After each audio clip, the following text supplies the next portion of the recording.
ये पूरा केस सिर्फ और सिर्फ एक राजनीतिक षड्यंत्र है। और अब हम देख रहे हैं कि इस षड्यंत्र के तहत यह कोशिश की जा रही है कि अरविंद केजरीवाल जी को लोकसभा के चुनाव से पहले गिरफ्तार कर लिया जाए। भारतीय जनता पार्टी ये चाहती है कि लोकसभा के चुनाव में अरविंद केजरीवाल जी प्रचार ना कर पाए। यही कारण है कि जस्ट लोकसभा के चुनाव से पहले अरविंद केजरीवाल जी को समन पे समन भेजा जा रहा है, लेकिन यह नहीं बताया जा रहा कि उनको समन कर क्यों रहे हैं। क्या उन्हें एक विटनेस के तौर पे समन कर रहे हैं? क्या उन्हें एक अक्यूज्ड के तौर पे समन कर रहे हैं?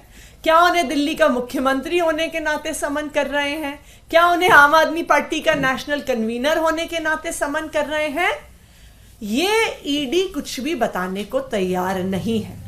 इसलिए बताने को तैयार नहीं है क्योंकि ये जो समन है और ये जो गिरफ्तार करने का इरादा है, इसका किसी भी जांच से कोई भी लेना देना नहीं है।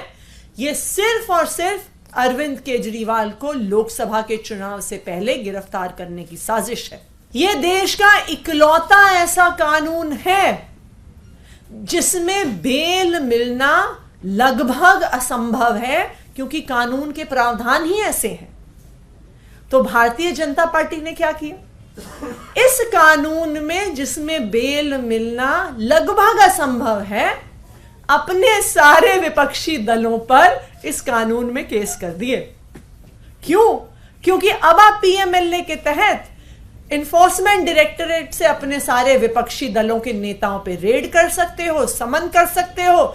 एक बारी गिरफ्तार कर लिया तो फिर वो जेल में ही रहेंगे, फिर उनको बेल मिलेगी ही नहीं। आज जो पीएमएलए का प्रयोग हो रहा है, आज जो ईडी का प्रयोग हो रहा है, वो सिर्फ और सिर्फ राजनीतिक षड्यंत्र के तौर पर हो रहा है। जो पार्टियां भारतीय जनता पार्टी का विरोध कर रही हैं, उनको तोड़ने के लिए हो रहा है।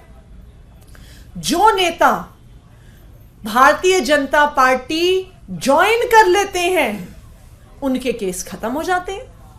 ऐसा क्या है कि शुभेंदु अधिकारी पे इतने सीबीआई ईडी के केस हुए, लेकिन जैसे ही वो भारतीय जनता पार्टी में आए टीएमसी छोड़कर, सारे केस खत्म हो गए।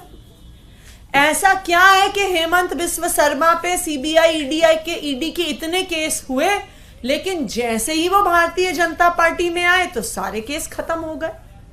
अभी कुछ ही दिन पहले हमने उदाहरण देखा कि एनसीपी को छोड़कर छगन भुजबल और अजीत पवार भारतीय जनता पार्टी में शामिल हुए, और उसके कुछ ही दिन में ईडी ने कोर्ट के सामने कहा कि हमारे पास तो छगन भुजबल जी के खिलाफ कोई सबूत ही नहीं है, हम तो सालों से ऐसे ही केस चला रहे थे।